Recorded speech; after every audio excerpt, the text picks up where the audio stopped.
Bank Indonesia sendiri, Anda melihat perlukah melakukan aksi ahead the curve terkait dengan hal ini dan apakah juga akan berpotensi mengurangi quantitative easing dari BI dan burden sharing, Pak? Seperti apa di mata Anda?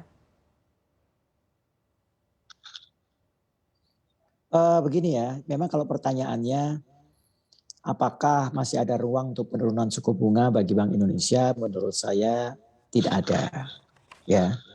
Karena sebenarnya sekarang ini suku bunga kita ini 3,5% untuk level suku bunga Bank Indonesia itu sudah level yang terendah, ya. Kan sebenarnya kalau Bank Indonesia tidak melakukan penyerapan ekses likuiditas, jadi Bank Indonesia ini sekarang ada melakukan penyerapan ekses likuiditas sekitar 170 triliun, ya, melakukan penyerapan ekses likuiditas karena bank belum bisa menyalurkan kredit dan lain-lain. Itu kalau tidak diserap oleh Bank Indonesia, suku bunga itu bahkan turun jauh di bawah 3,5% suku bunga yang ada di pasar uang gitu. Jadi sebenarnya Bank Indonesia sudah tidak perlu lagi melakukan penurunan suku bunga. Nah, apalagi kalau negara lain sudah melakukan kenaikan suku bunga dan kita mengantisipasi tapering, ya memang yang sekarang diperlukan sebenarnya adalah lebih kepada bagaimana segera kita menangani COVID ini, baik itu vaksinasi, baik itu prokes, supaya pemulihan ekonomi kita bisa berjalan dengan baik, gitu kan.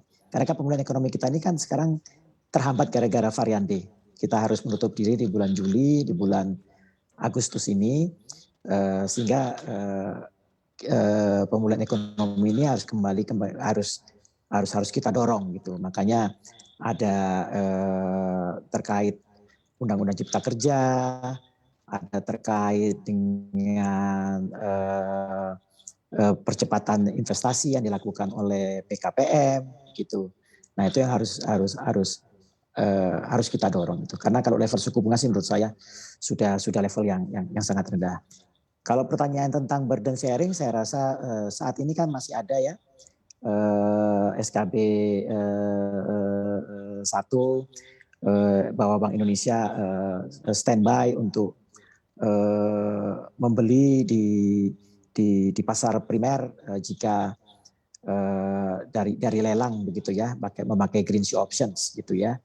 Dan itu masih berlangsung dan Bank Indonesia sekarang mungkin outstanding memiliki SPN itu sekitar 20% dari total yang diterbitkan oleh pemerintah begitu.